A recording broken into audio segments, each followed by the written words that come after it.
What's going on, guys? Welcome back to another episode of Hangin with Matty D. It is Tuesday night. It's 1,000 degrees outside in San Diego. The water's almost as hot as the temperature outside, which is pretty crazy to think about here. But I got a guy in my house, in my apartment, in the studio tonight. He is a chef, turned chef. He cooks some of the hottest food, so it goes with the temperature, I think. I'm pretty sure the cuisine's pretty spicy. But he runs an Indian restaurant here in sunny San Diego, California, at Ocean Beach, if I'm not mistaken. And it's called Sundara. It is... I've never been to it, but I've been to Jake and Eggs, which I'm pretty sure is at the same place. But Mr. Adam Lowe's in the studio with us tonight. What's up, man? Very good to be here. Thank you very much for having me. I'm excited. He came highly recommended from the San Diego Food Girl is how I got in touch with you. Right. I saw her obviously on your podcast. Yeah, She's great. She was. Have you met her? Yeah, I have for sure. She's a super ball of stoked life. to eat at our place. She's a ball of life for sure, and she has positive things to say, and she knows what she's talking about. She so does. I'm a big fan of her. She's got me a lot of guests. I would imagine. Yeah. I'm the link through that. So exactly. there you go. It's phenomenal, dude. Yeah. She's probably got me. You're probably like the fifth guest she's gotten me. That's come on the show. Right on. Which is thank you. I'm not going to say her name, but we'll just call her San Diego Food Girl because Right. that's what she goes by. Right. Follow her on at San Diego Food Girl. I think is her Instagram tag and stuff. I believe like so. that. Yes. Yeah, but I had a guy reach out to me from an Indian cafe, and I said, "Oh, this is weird. Why is somebody texting me or Instagram messaging me?" And it was Zach, who I found out was your employee. Correct. He's worked for us for a few years, and he's going out of his way to do as much marketing and stuff as possible to get us on the map a little Is more. he your publicist? You could call it that, I suppose. If we're going to start assigning titles, why not? So, all right, let's get into the story, because this is a pretty interesting story. That's why we got you on the show tonight. So, you are... Give me your life story. Where are you from? So you might as well ask, what's a white dude at cooking Indian food? Yeah, I know. If you guys were wondering. So, life story in a nutshell, I guess. Grew up in Colorado. Grade school, high school, all that. Went to University of Michigan for college, studied engineering. Left there, got a job as an engineer. Did that for about 5 years. This is back in Colorado.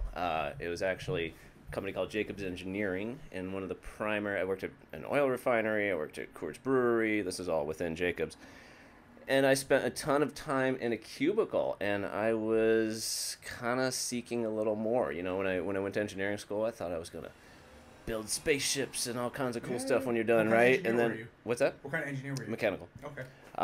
And so I graduated in 95. I'm 41 now. 41? Yeah, or 99, sorry. You don't look 41, dude. You look How old are you, dude? I guess. This is always a trap. 22. No. 30? 32? 29. Okay, all I'll right. be 30 this year. All right, right on. Fair enough. So anyway, so graduated college in 99 from Michigan. Did the corporate thing back in Colorado. And was just feeling sort of unfulfilled, you know. It's like as I said, you know, when you graduate from engineering school, you're thinking you're going to build rocket ships and all sorts of cool stuff. You end up, you know, like these projects, they have 200 engineers on them, you know, these $100 million projects. And it's like, well, there's a lot of paperwork to do. And there's a lot of sitting in cubicles. And there's just a lot of not that exciting stuff. So, you know, I got a little disenchanted with it as the years went on. And kind of wanted to move from Denver, and so started looking at graduate school because that's, you know, a quote-unquote responsible move. Yeah. Like if you're trying to change cities, or if you're trying to quit a good corporate job, going to graduate school. I was excited to get back into academia a little bit and use my brain again, because there was so many times just sitting in the cubist just like sucking the life out of me. Anyway, so I moved to San Diego and went to business school also at University of San Diego. So you went Colorado, Michigan, back to Colorado? Correct. Okay. Correct. I was born in Ohio, but I was only there for about a year. So Okay. Colorado's where I grew up. So anyway, Colorado, went to Michigan, came back to Colorado, was there for about 5 years doing the engineering gig, and wanted to change, and so applied to some schools out in San Diego. I had never been to San Diego, but Really? I was, you know, I had friends who had moved to various cities, you know, San Francisco, East Coast, various places, and I was pretty certain I wanted to change too, and, you know, San Diego pretty much always ranks in the top like 3 of America's best cities, so I knew it wasn't going to be bad. And when I came out and visited the first time, I was like, totally, I'm moving here. And when I came out here, I knew OB was where I wanted to be. So this is what, like early 2000? The year, this would be 2005. Oh, okay. So I've been here for 13 years at this point. That was a fucking sophomore in high school. Well, there you go, man. Yeah, dude. Like, I don't even think Facebook was around. It was a different world. Anyway, whatever. So part of the plan with going to business school was to get into some entrepreneurial stuff. I had some various ideas about various things. You know, I started a organic vending company, you know, putting healthy, like Whole Foods type stuff in vending machines. Did that for a little while. The vending business can be a nightmare, but anyway, you know, tried some real estate things. Territorial with that vending machine business. Oh, dude, it's a whole nother world, man. And it's like, I can't even imagine, like people are generally nice out here. Like, I can't imagine, like, New York City or, like, New Chicago. Jersey. Exactly. That's where like, I'm from, so I can only imagine. Dude, like, the entrenched, like, turf battles over who gets the vending spot. Bet. Oh, my, I can't even imagine. And that was actually one of the things that kind of drove me away from it. I was like, I don't really want to be fighting with some other dude in a van over, like, some candy bars. You know what I'm saying? Like, I'm not trying to go that route. So anyway, that was a small thing, but was just trying to start just something entrepreneurial. There was real estate, just a bunch of different stuff.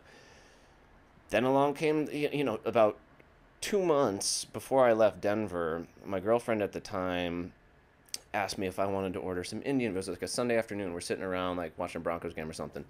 Sorry, San Diego fans. And she was like, do you want to order some Indian food? And I was like, I don't even know what that is. But sure, whatever. Like, yeah, I'll give it a shot. Huh. And we ordered it, and it was like a mediocre restaurant, but I thought it was, like, super dank. And so we kind of started ordering it, like, every week, and I sort of fell in love with it. So I moved out to San Diego, came to OB, and there wasn't a single Indian restaurant anywhere. Which you would think. Well, in particular, because of all the vegetarians, right? Because like the hippie vegetarian sort of thing, like, Indian food is famous. Like I think more than half the country is vegetarian in India, and so it's hugely popular. It's a hugely popular type of food among vegetarians. OB has a ton of vegetarians, vegans, all that. I was surprised there was no Indian restaurant. So, you know, ignorant me. There was another close friend, Nick Liebman was his name. He actually moved to Southern California also a similar time. He and I started thinking about maybe starting an Indian restaurant, because there wasn't one in Ocean Beach. And we did, like, some market research, and, like, the, you know, college nerds that we were, whatever, we put together a whole business plan and started looking around for investment, and no one was interested. No one's trying to give. So first of all, investing in a restaurant is super high risk and really kind of stupid. And then investing in an Indian restaurant is also even further limiting. And then an Indian restaurant run by white people, it's like, come on, are you kidding me? No, you're not getting $300,000, $400,000, not at all. So put the whole thing on the shelf for a while, you know, and in the meantime, I was basically cooking Indian food in my apartment every single night for a couple of years. Did you go back to working a normal job, or did you? So I was in business school at the time, and I was basically doing that full time, not working. But then I got a job in a restaurant, in an Indian restaurant, actually. Just for that reason that you wanted to Pretty much, specifically to learn the restaurant industry and also, like, learn a little more about Indian food. Like, I had already been cooking a bunch of it in my house, and so I had been sort of mastering recipes and whatnot.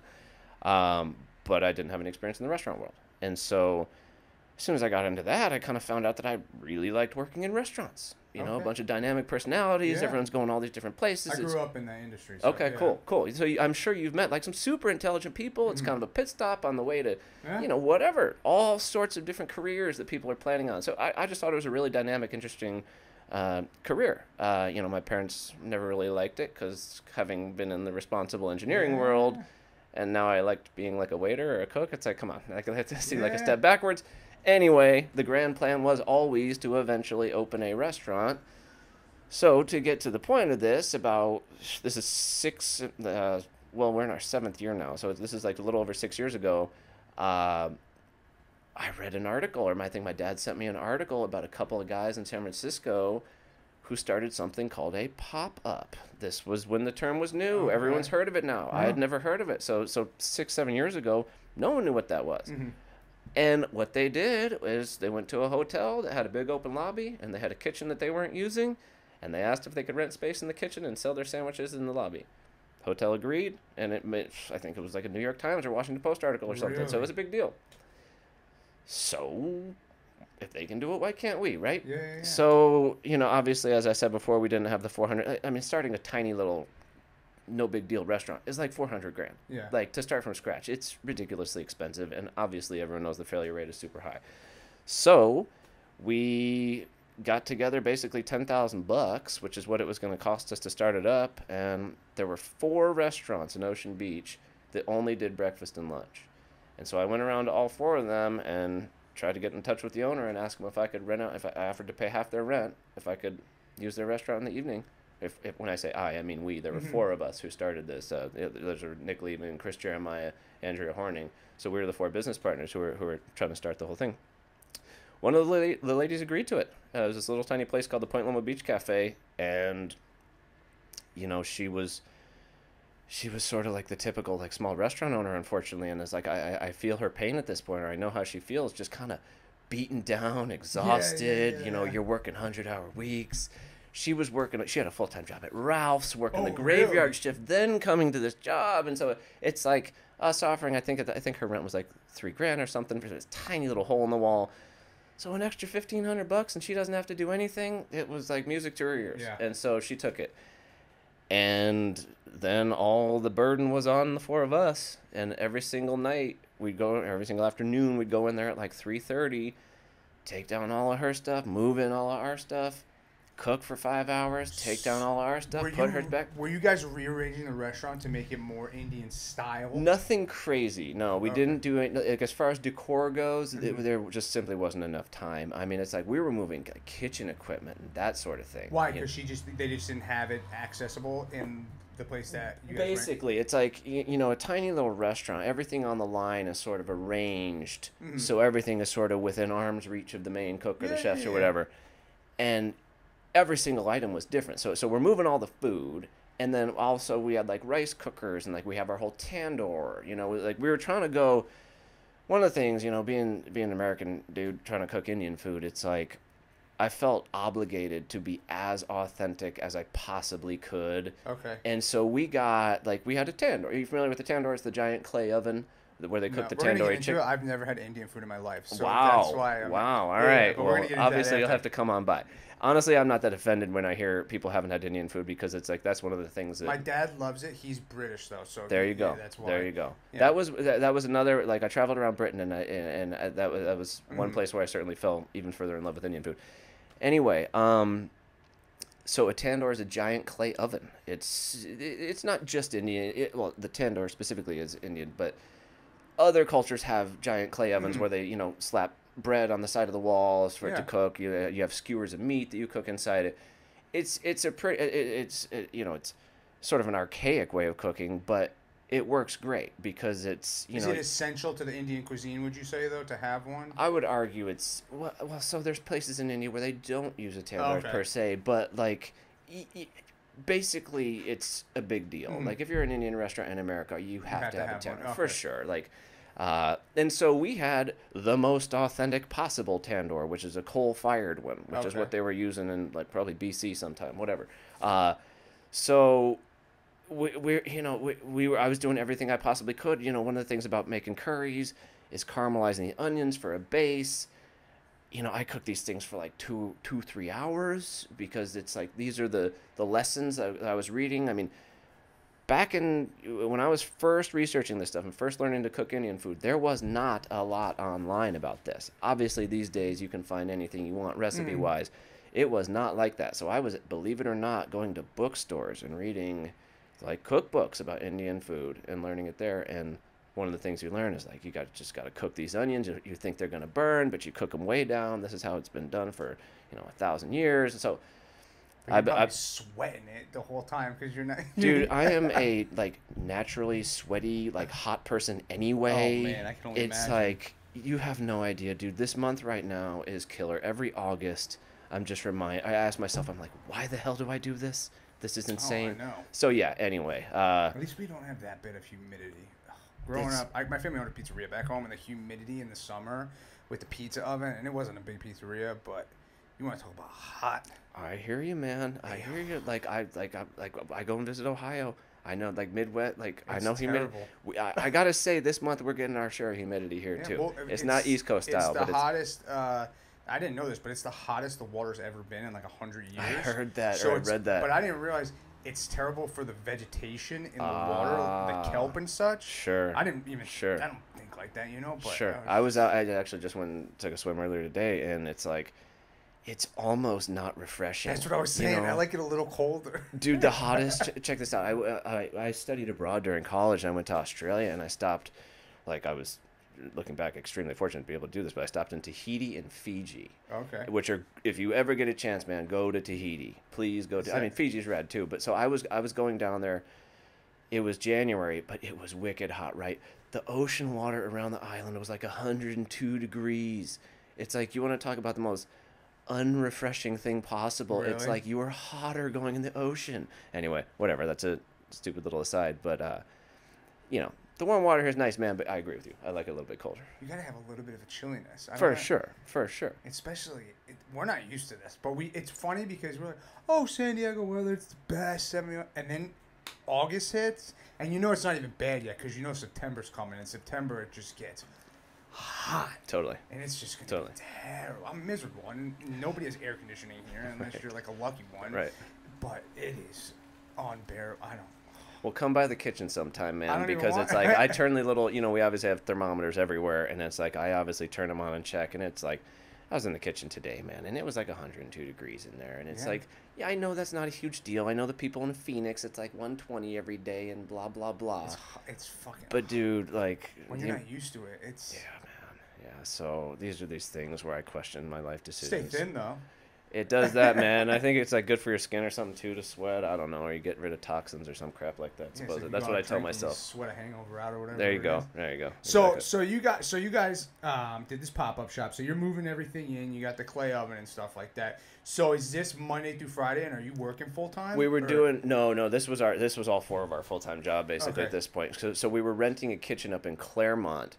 It was called Just Call Us Kitchen. Julie Darling runs that place. She's awesome. She's basically helped a ton of restaurants get started, but we were making a bunch of this crap up in Claremont, shipping it all down to OB. Like, dude, the amount of work this was. So you were prep kitchening everything up. Totally, yeah, and shipping it all, and it's like food is heavy. I know that sounds like a Beavis and Butthead thing to say, but it's like, dude, it was amazing how much work. I mean, it was exhausting for us. It was absolutely exhausting. So about. You know, we had some of the best news, or one of the best parts of it is we had a bunch of Indians coming. So Yelp was wonderful. That's how people found us, basically. Okay. Right. And Yelp a lot of people hate Yelp, and I understand. A lot of businesses hate Yelp, and a lot of customers hate Yelp. The one thing it's good for is if you are making good food, it's the best free marketing you can possibly get. So fortunately, we were making good food, and fortunately, the customers were liking this stuff and leaving very good reviews. They also saw how hard we were trying, how we did it on a shoestring. So it's like, I was really impressed how supportive all the people in like Obie and Point Loma were. And even better yet, Yelp got us basically on the map. And so I'd say the largest population of Indians is in like North County or like Sorrento Valley. Okay. And I guess it's linked to like Qualcomm up being up there. There's a lot of tech workers, not to be overly stereotypical, but these are things. It's reality, and it makes sense. And we were getting visits from a lot of Indians, as you might expect, being an Indian restaurant on Yelp with high ratings. And thank God they were liking the food. That was some of the, as far as needing some psychological support. Yeah. Thank God they were liking it. So when you guys had this and you started noticing, like, the influx of Indian population coming in, because honestly, I don't think there's that big of an Indian population in San Diego. It's pretty small. You're right. Exactly. Yeah, it's pretty small. Compared to a lot of other ones. But when they found out that it was... I don't know if any of your other cohorts are all white as well, but when they found out who was cooking the food, were they judgmental? Were they taken aback? Were they like, wait, what? So there were sort of two categories. People would, some Indian families would walk in, look around, and leave. I don't blame them. It's odd, and they just don't necessarily understand what the hell a pop-up is and what are these white people, were they in the wrong place? I don't blame anyone. I hold no ill will to anyone who, like, any Indians who came in and leave. And then you have the other ones that were like completely gracious, really liked the food, always come up and talk to you, said they were happy to see, Americans cooking Indian food. So it's like, it was both. Again, it's like, I take no offense to people from people who don't like Indian food per se. It's like, I understand. It's a very niche cuisine, it's all good. But there were some fantastic Indians, and this is another part of the story, like this Indian couple, the husband works at Qualcomm, and I believe the wife worked at Wells Fargo at the time. They were eating there all the time, and they were big fans.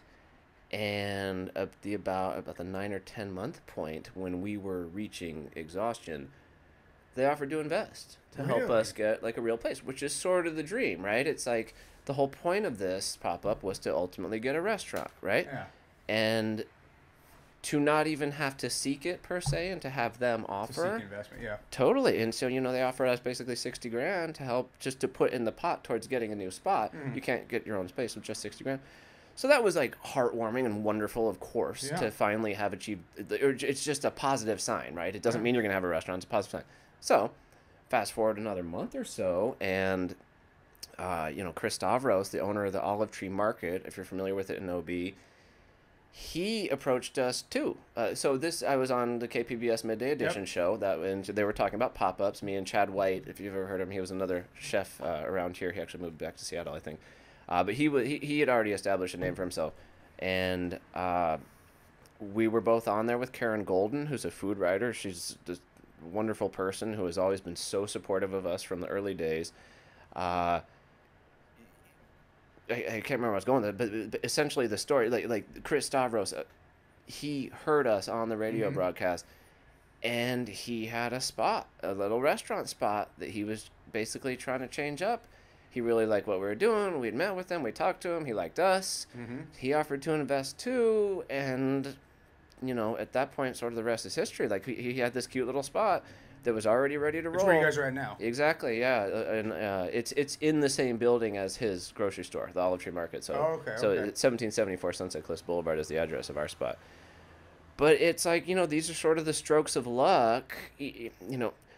Yes, we were prepared, or we were poised to take advantage of any luck that came our way. So that's sort of I'm trying to compliment us, I guess, because we busted our asses for so long. Well, I mean, to start any sort of business with like virtually no money is so hard, and it's like you're gonna like break your back trying to make it work. You're working for free. You're at wit's end with your business partners and whatnot. It's just enormously challenging. And so anytime I listen to any of these stories of other entrepreneurs, it's like, I get it, man. I get it. Like, I know exactly where you're coming from. But it's like, thank God instances like that came along at the right time. Yes, it added more stress to now have a real restaurant, but it was like, Jesus, like at least there's some accomplishment here. At least all of this work was for something. So anyway, that must have been a huge weight off your guys' shoulders, having to not move all this stuff. Dude, oh my God. You can keep what you make there, and you can make a little extra if you need to, and just keep it there and not have to worry about it currying or back and forth. Exactly. Is that a pun on Indian food curry? No, anyway, whatever. But yeah, man. I mean, it was like to have like a walk-in refrigerator that was all ours. I mean, it sounds so silly. Like these are the most basic pieces of a restaurant, but it's like, to be able to leave our stuff overnight where it was and to come back and it's still there. It's first time. Well, yeah. I mean, so unfortunately, the excitement and joy is sort of short-lived. Because once you realize you have a restaurant, it's like you have a new standard. It's like people have a higher expectation. Like we got a lot of slack because people would see this ghetto-ass operation we were running here with 4 people scrambling around. Obviously, it wasn't our restaurant. We didn't have a sign on the building. Well, now we do. And so there's another expectation now. And it's like, man, people were waiting. They'd sit down at tables. They'd be waiting 50 minutes an hour for food. And it's like, that's really unacceptable. Like, if that happens now, it's like, that is completely unacceptable. But they were cool about it still. So are you saying that they had the change in time to cook the food is because you were making everything from pretty much scratch rather than having it be pretty much prepped and maybe just had to get heated at the location and brought to you guys? Or... Well, so there's sort of 2 separate things. So the main driving factor for what you're talking about, or the main thing was, as soon as we had the new restaurant, our business like instantly doubled. Just because you were having us just having a spot, like walk up traffic, whatever it was like basically within the first week, we were selling at the pop up. We were in towards the end we were doing like $700 or $800 a night in sales, which was fine, and we were super happy about that.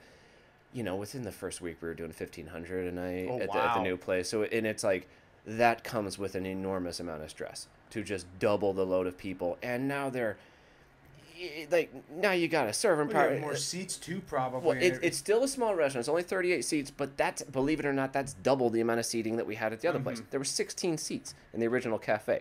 So, I mean, man, like, we started this thing from complete scratch. It's like I was the only one with a little bit of restaurant experience, but it wasn't enough. Like, we were learning on the fly. We were making mistakes left and right. Thank God customers were super forgiving about it. And, I mean, when you're the only Indian restaurant in OB, yeah, that helps a little because they can't really go anywhere else, which is... People don't like to leave the bubble, too. There you go. Yeah. I mean, there were stretches where I didn't leave Point Loma, Ocean Beach and Point Loma for like 3 years. It's embarrassing, but you don't need to. That's what makes it so nice. Again, PB, we come home on the weekends. I park the car in the garage and I barely take it out. You know, it's... Dude, this reminds me of something. I'm going to take a tangent here away from the restaurant world. You know, it dawned on me. So after work, like, I usually go, not usually, but like sort of regularly go on these walks in the middle of the night, you know, just to kind of wind down from the restaurant because you're all jacked up after the shift, and just to kind of, you know, de-stress and decompress and all that. And so, you know, I've been doing that for years or whatever. And I was roaming around OB, and, you know, we did all these, like, demographic studies of Ocean Beach when we were doing the market research. Yeah. And so there's like 24,000 people in Ocean Beach, and all of Point Loma there's like 50. Those are round numbers. Okay. But there's only about 50,000 people in all of Point Loma, but like 22,000 in OB. And so all my life, like growing up in Denver, I mean, it's not a giant city, but it's certainly a big city. I always preferred big cities. I was born in a very small town. There's like 15,000 people, and it's called Norwalk, Ohio. And every time we'd go back and visit, I would say to myself, it's like, I'm just not a small town guy. I always like the big city, whatever. And it dawned on me when I was walking around OB, and I realized how long it had been since I'd left. It's like, oh my God, like, this is a small town. Like, everyone who lives in San Diego, you actually live in a small town. Not everyone, of course. If you're downtown, that's big city life. But I just, and maybe this isn't that, maybe it was more shocking to me, and maybe it's not even that interesting. But I just remember, like, realizing that and embracing it. It's like, oh my God, like, maybe there's some deep part of my psyche that really does like small towns. Yeah.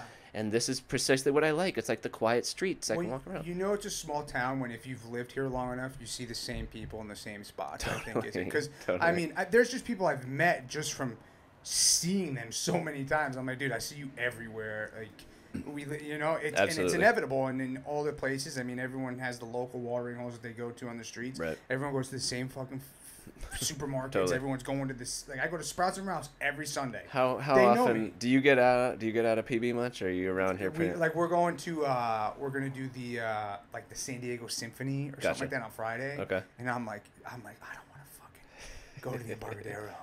Like, it's not even 10 miles away. But I'm just, it's a stressor. It's I don't need to go down there. It's too much for me. I grew up about 10 minutes outside New York City, so I'm used to that city life and, like, fast paced. And even when I go home, my parents and everybody can tell that I'm so much more relaxed and like mellowed. And I don't realize it. I think I'm very driven and stuff like that. But I think the California lifestyle has definitely taken a toll on me. But when you say small town, I definitely think that I wouldn't say San Diego in a whole is a small town, but the neighborhoods in San Diego, the people who live there stick to them. That's what I'm saying. Exactly. And it's like, I just, you know, talking to people like in Point Loma, it's like there's people who haven't left Point Loma in 10 years. And it's like, I don't know. It was just sort of an odd thing to me to recognize all this time. I thought I was a big city guy, but it's like, no, man, like, you appreciate small towns. You appreciate something anyway. And if you want to go to the big city, it's not that far away. Bingo. Exactly. If you want to do big city things, it's 12 minutes away. And the good thing about here is there's always something to do. So you're not really like locked. For sure. Where you have to drive like 50 minutes or something like that into Dude, the city. I go up and visit friends in like San Francisco, and it's like, I'm telling you, man, like, I get some serious anxiety. This is along the lines of what we were talking about going down to Embarcadero or something. It's like, I get, like, I remember this instance. We were in San Francisco, and we wanted to go get lunch at this spot. It was down in the Mission District, if you're familiar with it, whatever. We drove down there, couldn't find park. It took about 30 minutes to get down there. There's this, like, burrito spot or something that's supposedly epic, and everybody wants to be there. We drove around for 30 minutes looking for parking, couldn't find it, and went back home. It's like, that's a problem, man. That's overcrowding. I've done that. I've just been like, not worth it. That's overcrowding, and it's like, it just reinforces me never leaving my neighborhood. If that's the kind of shit I'm up against, come on, man. So, all right, here's a question for you. What's that? Do you think there's any spot that is that good of food that you would wait on an extremely long line for? I'm going to preface this with being old and grumpy. No, not for me. No, I can't do that. I mean, so here's the deal, man. It's like if there's, like I see these lines for people, like Jake and Eggs is a good example. I see these lines, these people waiting like an hour and a half for brunch on Sunday mornings. I've been trying to figure out if it's like fun to them or something, or if it's like cool, like if they're all hungover standing in the sunlight, whatever. Is that what it is? Is it status? I think, especially with this community in PB, which I have no problem with, but I think everyone likes Sunday fun day to go drink mimosas and just do that. I think there that's seems the biggest to be more draw to brunch, it. because I never heard of brunch until I was about 23, 24 years old. When I thought of brunch, I'm like, okay, we're having sandwiches and maybe there's going to be eggs there, you know? You're going to have that mix. Now it's, oh, we're going to go here for brunch. Like, it's a thing. That is the most logical explanation that I've sort of heard, because it's like, and again, this is just me being like old and crusty or whatever, but it's just like, I do not want to wait an hour for anything. Now, if you're talking like a 3-star Michelin restaurant or something, of course, fine. Yeah. If it's something that is just... Have you ever been to one of those? I have not. Have you watched the Netflix documentary on them? For sure. Well, there's a bunch of these. So which one are you talking about? The only one I watched was because my buddy said he'd been to that restaurant. Was it Spinning Plates? No, it's in Chicago. Yeah. Did they have Spinning Plates? Alinea. No, so Spinning Plates is the name of the documentary. It's about 3 restaurants. You're talking about Alinea. Oh, and they cut the stuff that's hanging above you that you don't even notice. Totally. And is this where the tables all like they draw exactly. And I just got chills. I thought it was the craziest part. The craziest part to me was that they set the temperature of the restaurant at the perfect degree to where your water's cold, but that it doesn't have condensation on the outside of your cup. Right. I was just like mind-boggled in that, and how it's you don't get huge portions like Americans love. Sure. You know, it's not. I mean, that's an American thing. I think you just get huge portions, but it's like the art of the food as well as the texture and the taste and everything. So I could see myself getting into that, because like, let's keep in mind, like, I'm kind of an engineer nerd. No, 100%. It's like I like to go into my little corner and tinker with little parts and gears and all kinds of crap. And it's like when you get that level, like especially with Alinea, and they showed you on that show, it's like you're dealing with some really cool equipment, and it's like they're using like these nitrogen gas. It's a whole nother ballgame. Like a meal there, you might be looking at $800,000 a person. It's like it's a whole different experience. So the guy that you're not going there to get full. You're going for the whole deal. The guy who turned me on to it is an engineer. Gotcha. And I'm thinking that's why he liked it so much. There's just so much that goes into it. Well, it's like I'm kind of a pyromaniac too, man. And so it's like you got fire in the kitchen. And when you get these cool tools, you got knives, you got fire. Like there's a danger element to it that's cool. And when you start introducing like weird gadgets, it's like, as a kid I always liked roaming around like the gadget aisle of the grocery store. You know, like with my mom or whatever, I'd always be 100%. Hanging out looking at all those little tools and stuff and little whatever they are. And so when you get into these things, and you know, like I know sous vide was this big thing. I got one of those. You do? Yeah. Wow. I don't even have one of those. But it's like the introduction of so I have long thought, or at least my approach to this has always been more from like the engineering aspect, like the science aspect, as opposed to the art aspect. It's like I'm not inventing any new Indian dishes. It's like chicken tikka masala, dal makhani, naan bread. These are classic things. So I'm not attempting. It was never a goal to create my own new Indian food. It's like I just want to do the classics better than other people, or as well as I possibly can. And so, as I was saying earlier, that's like caramelizing these onions for 3 hours and just following all the traditional steps, which most restaurants cut. This reminds me of something. One of the best compliments I've ever heard, and we've heard it actually multiple times, is there will be an Indian family dining. And this is nothing against other Indian chefs around town, but I just want to preface that. They will say, "Is your chef Indian?" This is the Indian family who's eating. They'll finish their meal and they say, "Is your chef Indian?" And the server will say, "No, he's actually American." And they'll say, "We could tell because the food is good." And it's like, what? And so there are a whole lot of Indian people around San Diego or probably around the country, who are very dissatisfied with the standard Indian restaurant. And so, it's like I like to think, or I tell myself, that's because we follow all the rules as close as possible. Let me ask you this, though. Do you think that it's because... So, if you have an Indian chef in an Indian restaurant, right? Mm-hmm. They probably grew up with a specific taste and a specific food.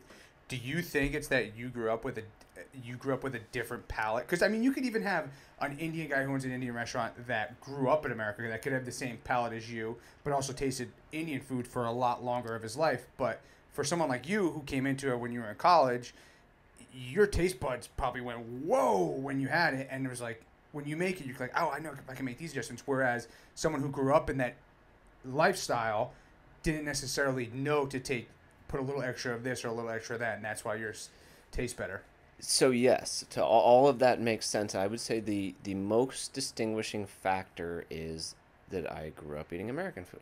Okay. You know what I mean? Or I grew up here. So one undeniable difference between our place and a lot of other Indian restaurants is I intentionally knock the spice back a bit. Just a bit. It's like there are Indian restaurants that I go to, some really good Indian restaurants. You breathe fire, like. Well, it's like one of the first things you hear people say when I mention, hey, have you ever had Indian food, or have you ever been to our Indian restaurant? They say, ooh, Indian food isn't for me, man. It's too spicy. Yeah. Okay. Right? That's just you. I've heard too spicy 1,000 times since we started this thing. So when you're so obviously being an engineer with an MBA, whatever, it's like I'm looking at this thing from a business standpoint, and it's like the vast majority of our customers are gonna be American, like it or not. That's the case. And so if the primary complaint you hear is too spicy, I'm going to listen to that. And so I knock it, like I could go balls out on the spice too. I could make it like all the other places do. But there are Indian restaurants I go to where it's like, when I leave, I feel like my central nervous system has been like attacked or something. It's like the spices are so intense. Like it's not not just enjoyable. Heat, not just heat. It's like something else is weird. And it's like my body feels weird. And so I don't want that. I don't want Americans leaving feeling that way. It's like, I like Indian food. I'm used to it. And if I feel that way, it's like the average Joe who's never, like, you never had Indian food, you come on in and it's like, I don't want you leaving feeling like you might need to go to the hospital. Exactly. So I knock it back. Like when I say spice, I don't mean just heat. I mean just all the spices in general. Like some of the Indian food you get can be just too flavorful. That sounds silly, but you can have too much flavor. Yeah. Exactly. So, of course, we can be criticized as Indian food for white people, and I'm fine with that. I'm not offended by that. I'm just trying to hit that center point of like just enough spice and just enough flavor for it to be really good. You know, it's like that's just what I'm shooting for. It's like I'm not trying to be like a 3-star Michelin chef or any of that, and I'm also not trying to just have fast food, which is what you get at a lot of Indian places, but it's just try and do it right. Fortunately, people have responded to it. Fortunately, people like it. And of course, most of our customers are American. I mean, I think the Indian population in San Diego, it's like 1.5% or so. It's like a tiny fraction of the people. So again, as I said, it's like if you're starting a business, you're going to be appealing to the people. But I mean, not to sound, I don't want to say this the wrong way, but supposedly they're saying like San Diego is the next tech bubble or whatever.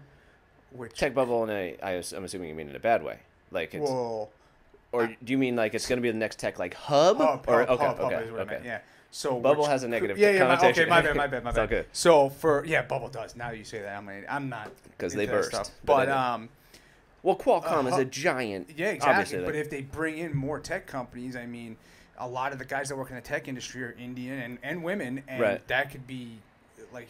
And awesome this sort of treads down, I know you and I mean this to sound racist or anything, but whatever, but it's like, obviously we're stereotyping when we talk about a lot of Indians being tech workers, but it's absolutely true. Yeah, it's absolutely true. It's like, you're not off base in saying that, because it's like so many, like we were doing this lunch delivery service thing, and we were delivering to a lot of Indians, and they were all the tech companies, and it's like this, that's obviously there's a lot of sensitivity these days with racism and with the dude we got in the White House and all that crap, but it's like, it's absolutely true. It's like, our Indian investors, the husband's a tech worker. It's like, I don't know. It's just calling the reality. And that the point you bring up is a good one. It's like if San Diego does sort of start to explode as a tech hub, absolutely, that will be more. I mean, I'm trying to get more Americans interested in Indian food because it's like, even since we started, one of the thoughts I had was, okay, you're going to start seeing more of this in grocery stores. You're going to start seeing more Indian food in more places just because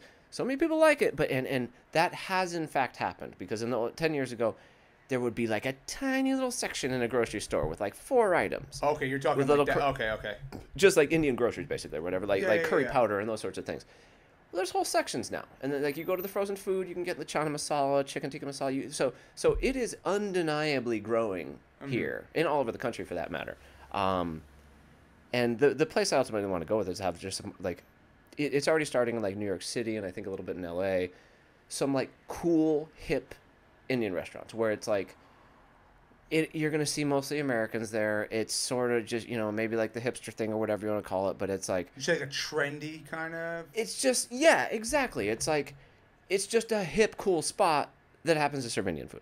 You know what I mean? It's like any cool new cocktail lounge or whatever, but they happen to sell Indian food. It's like, that's sort of where I want to be with this, and because I mean, like, that's where the money is, really. But I don't know. But then beyond that, man, it's like, we can go into this whole conversation about like these meal delivery services. Like, have you done like Blue Apron or any of those? No, she refuses. So okay, why I love to cook. You're referring to your girlfriend. I love to cook. I grew up in the kitchen. Right.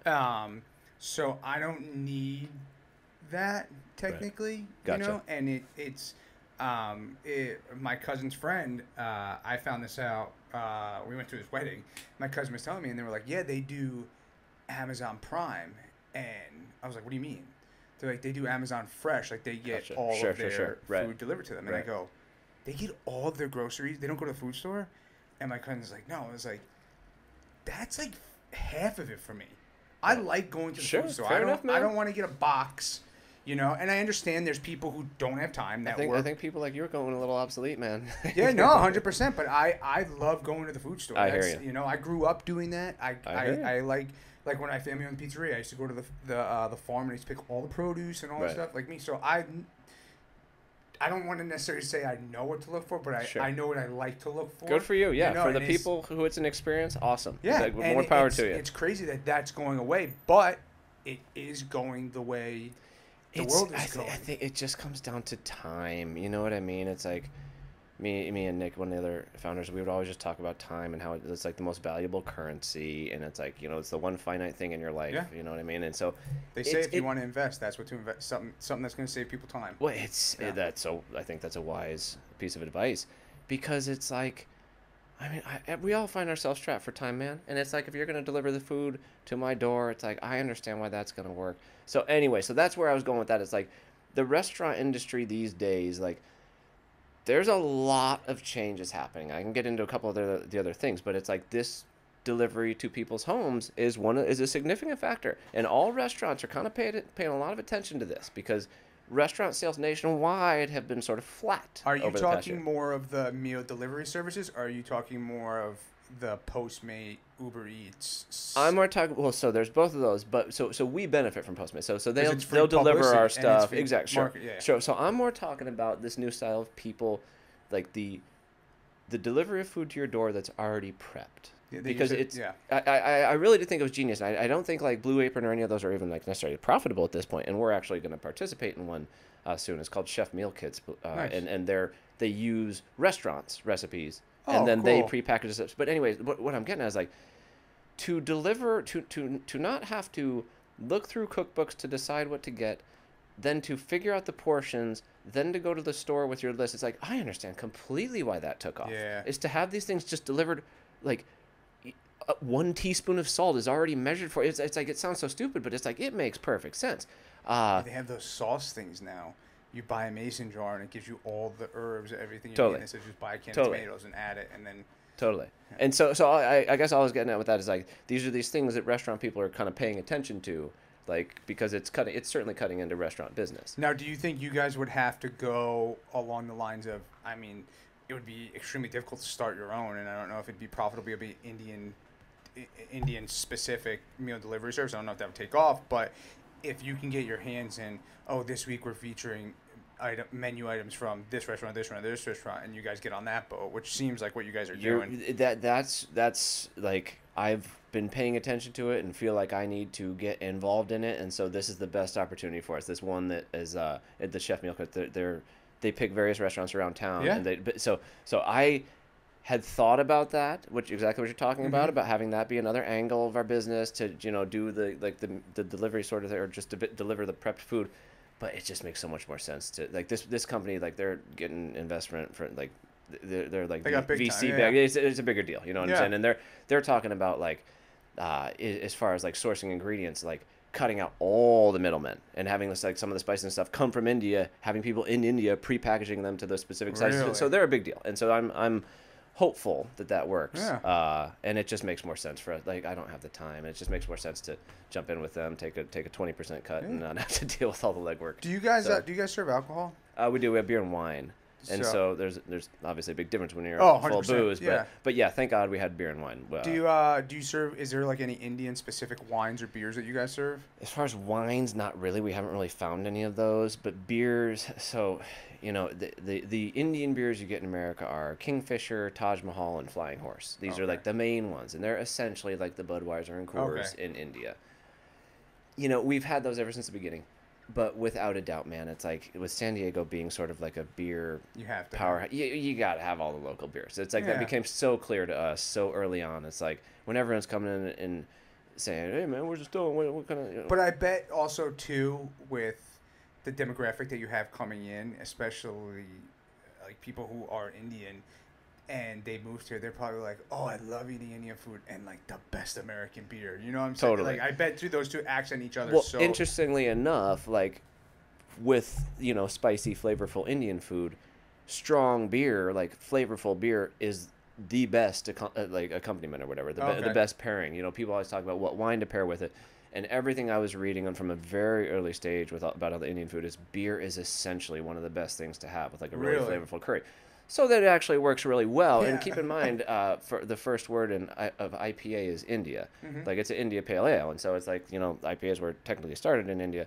And so it fits well. Like, that's been one of those sort of things we never really paid that close of attention to. But it's been sort of a blessing that we have fantastic, you know, IPAs and craft beer in San Diego that fits really well with Indian food. So. Yeah. All right, I got a question for you. What's that? Have you ever been to India? Dude, I have not, and it's been one of these things, like, it's obviously sort of embarrassing, but I have been trying. I've been trying. So as far as my global travels, it got me interested in mostly in Indian food. It was obviously like throughout the UK, because there's tons of Indian food there, of course, and then New Zealand and Australia, which they have their own UK influence. But dude, it's like, obviously it's sort of embarrassing. I have not. I've been trying ever since we started this thing, but the notion of me taking like 2 weeks off is insane, man. It's like I didn't get like 2 days off for about 3 years. Yeah. You know, when we were doing the pop-up and then we were starting our own thing. And it's like, I remember the first time I got like 3 days off. Like, I obviously went home to visit family and whatnot. It was like Christmas or something. But it's sort of mind-boggling to me that even now, taking like a long trip is just sort of an impossibility. It's a terrible excuse, but like I obviously have to go and I can't wait to go and want to go, like all of those things. But it's I was actually make a video documentary about it. That'd be great. Yeah, and I mean, can you imagine the amount of ideas and things I'd get when I was there? Of course. The good news is, and again, this is no excuse for not traveling, but it's like, there is so much online right now. You can see so much online right now and like learn so many things, and I don't know, but anyway, like watching YouTube videos not the same as walking the streets of Delhi. I get that, but anyway. Definitely, if you go there, you're gonna have to do it like. Of course, for sure. Like, for sure. You can't be staying in a hotel. You gotta do it. For sure. You gotta do a real. For sure. Like in that, you ever seen that movie $1 Million Arm with John Hamm, and he gets the Indian. It's a true story. He gets the Indian guys to no, play I know exactly the movie you're talking about. I have not seen it. Yeah. But like he stays at the hottest hotel. Like, yeah, I hear you. I hear you. Like, I'll have to wipe my ass with my hand and all that, like they do there. Yeah, you gotta do it there, man. Yeah, man. Anyway, it'll be fun, though. I will tell you, of course, it'd be amazing. It'd be amazing. Like, I will tell you, it's like one of the things I would be, like the extreme poverty there is like, it's some of the worst in the world. And it's like, you know, I can be sort of an overly sensitive guy, and you know, it's sort of a bad thing when you're trying to run a kitchen and you're supposed to be a tough cook or a tough chef or whatever. But it's like, dude, I'm just certain, like, I would come back with some PTSD from that, because it's like just seeing it. Like, I mean, friends I've known who traveled there, it's like you see some really gnarly stuff. But obviously, it's like a gorgeous country, and like there's so many things there. But I don't know. I feel like all the extreme poverty would leave a mark on me. But anyway, Yeah. not to be too somber about that. No, Sorry to go no, down no, that path. But that's amazing that you're doing all this and you haven't even been there. It's just absurd, dude. But it just goes to show you how much stuff you can really find on the fucking internet. Totally. It's all this that I've learned. This is all internet taught, but it's Right just. on. I mean, to start up a restaurant, never been to India and cooking Indian food and actually being successful at it as a white guy in America is. I mean, and it's like this is one of the things. It's like, let's keep in mind, it's like cooking the food specifically. It's like I remember one of these things early on when I was working at a restaurant. At all the Indian restaurants I worked at, there wasn't a single Indian in the kitchen. It was all Hispanic dudes. Really? You know, Oh, and it's yeah. the first place I worked, the owner was Indian, but it's like I'm looking at this and it's like, okay, well, I mean, the amount of Hispanic dudes and even Americans who are making food from all over the world at these various, like, you can go to a lot of ethnic restaurants and there's not a single person of that ethnicity in the kitchen. It's like, I remember seeing that, sort of confirming, it's like, okay, if these guys can do it, I can do it. You know what I mean? Like, I don't have to have Indian blood to make Indian food. It's like, I don't have to have Mexican blood to make to make Mexican food. It's like, it's okay to, or I guess I just needed to sort of give myself the pass to try this without it being like cultural appropriation or any of these sorts of things. It was like, I think I can be good at it. I'm going to practice at it. I'm going to get good at it. And if it tastes good enough, and if Indian customers like it, come on, what's wrong with that, man? Yeah. You know? Like, what's wrong with that? Well, you're doing great stuff, man. I appreciate it, dude. Yeah. I appreciate it. But to get off the topic of Indian food and restaurants and your amazing life that you have so far, we usually do the chat pack. Okay. So it's this little thing that I have just to break it up a little bit before the ending. So what we do is I'll take one out. I ask you a question. Then you ask me. We go back and forth for about 4 of them. Okay. And we just, if you don't like it, we throw the question out. Right on. And then we go. But if the sun could set at the same time every day of the year, what time would you want the sun to go down? That is a very interesting question. I get a little pissed when it sets at like 9 o'clock because all of a sudden it's like midnight and I'm wide awake. But I also can't stand it when it sets at like 4. I'd pick 7. 7? Yeah. 7's a good time. Yeah. Yeah, I think I'll go like 7:30, 7:45-ish. I'm a giant fan of the sunset, and driving over here was like gorgeous or whatever. Oh, but yeah. like, dude, it's one of the things I miss. But I'm in the restaurant every single night basically, and it's like I miss you don't get to sunsets. see it, So yeah. anyway, whatever. That's a Yeah, separate thing. All right, you let pick me one. get one of these things too. All right. What do we got? Of all the vacations or trips you've taken, which one exceeded your expectations the most?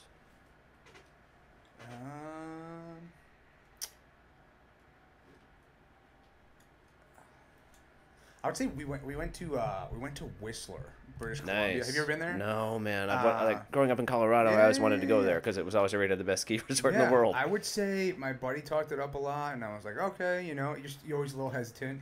It was a little cheaper than I thought it was going to be, and we got up there, and we were there for 4 or 5 days. It was Summer or winter? summer. Okay. But we want to go back in the summer though.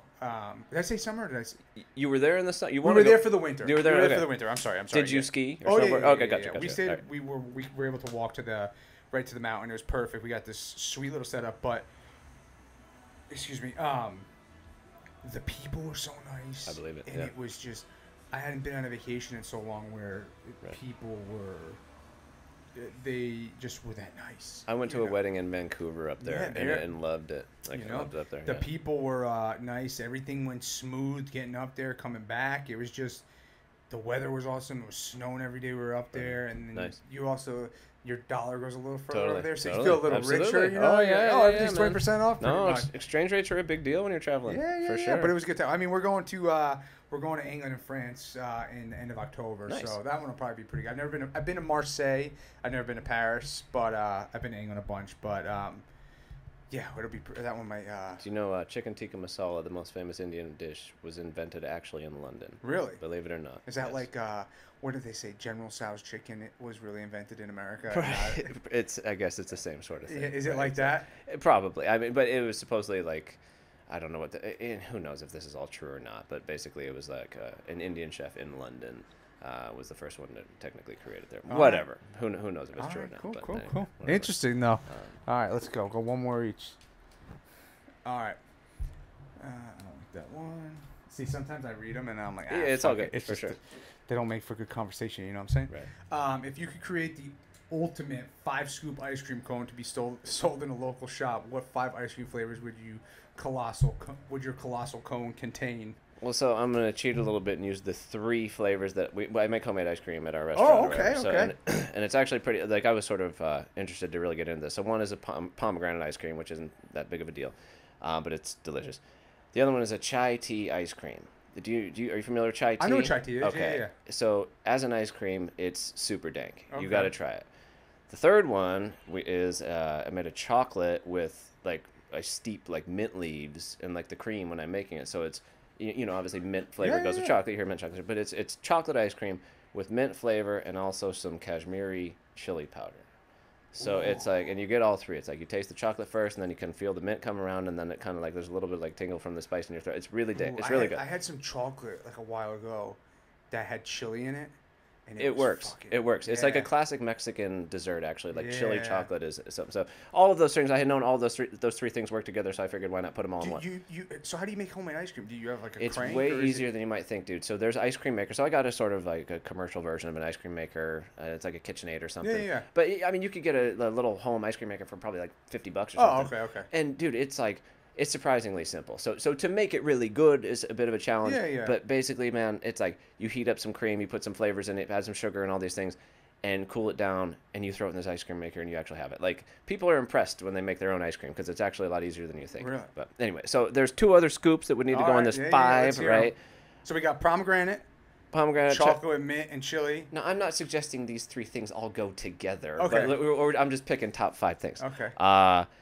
There'd have to be like a butterscotch type something or other in there. I'm a pretty big fan of that. And honestly, dude, plain old vanilla Haagen-Dazs ice cream is one of the best things I've ever had. All right. So just that simple. What kind of cone? Probably like a chocolate waffle cone Like a chocolate with dip waffle. sprinkles and nuts and all kinds of crap all over it. Yeah. So that's the thing. There's my. All cone. right. Anyway, all right, you're up, dude. All right, what do we got?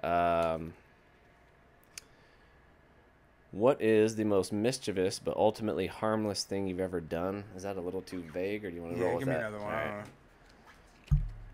So what do we got? In your opinion, which person in American history is most deserving of having a new national holiday named after him or her? Oh, fuck me, dude. I'm going to get a lot of blast from that one. Yeah, I was going to say, you could get in some hot water with that one.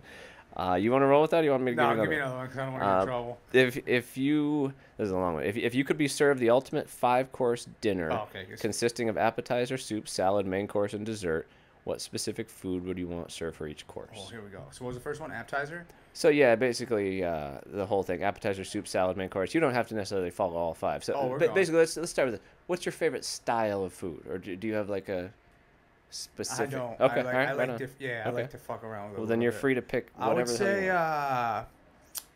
appetizer, boneless buffalo wings. Call me old-fashioned. Nice. Or potato skins, but I'd probably go boneless buffalo wings with blue cheese. Soup, depending where I am, I would either go broccoli cheddar, French onion. Right on. I'd probably go French onion. Gotcha. And then salad, wedge. Oh yeah, right on. Good call. I like a good wedge. Oh yeah, with a good blue cheese dressing. For sure. For my main course, is that what it was? Yeah. Main dish. Main and then dessert. Let's do main would be. I'd probably have to go. I'd probably have to go like steak from like Peter Luger's in the city.